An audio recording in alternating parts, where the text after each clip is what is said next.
અહીંયા જેની 10મા દ્વાર ખુલી ગયો હોય, 10મા દ્વારે એની શક્તિ પહોંચી ગઈ, સીલ બંધ થઈ ગયું હોય કોઈને, પછી એને આ નીચેનો ભાવ મટી જાય છે. સ્ત્રી પુરુષ એક થઈ જાય છે. સ્ત્રીમાં પણ એ જ જોવે છે અને પુરુષમાં પણ એ જ જોવે છે. એમાં કોઈ વિકાર, વિકૃતિ અને વાસના લેસ થઈ જાય છે, નાબૂદ થઈ જાય છે. અને બધાની અંદર એક આત્માની અંદર જ્યોતિમય એ દર્શન કરતા હોય છે.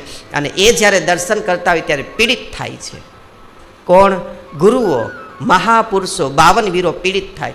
હકીકતે એનું આત્મા રડતી હોય કે ઓ આ બધાની અંદર કેટલો સરસ બધાનો આત્મા છે, આને મારે બહાર કાઢવો છે, આને મારે આ બધા જો અહીં બધા બેઠા છે, આની અંદર પિંડમાં કોઈ જેલમાં પુરાણો છે, આ બિચારો જીવ કેટલો અત્યારે હપ્તામાં હેરાન થાય છે, સરકારી મેટ્રોમાં હેરાન થાય છે, પરિવારમાં હેરાન થાય છે, આમ ઉચ્ચ નીચમાં હેરાન થાય છે, કજિયા કંકાસથી હેરાન થાય.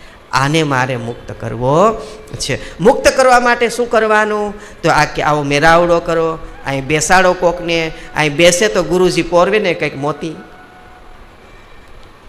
સમજાણું? એના અહીં બેસે તો કોકનું મોતી પોરવે ને ગુરુજી. હવે કોને અહીં બેસવું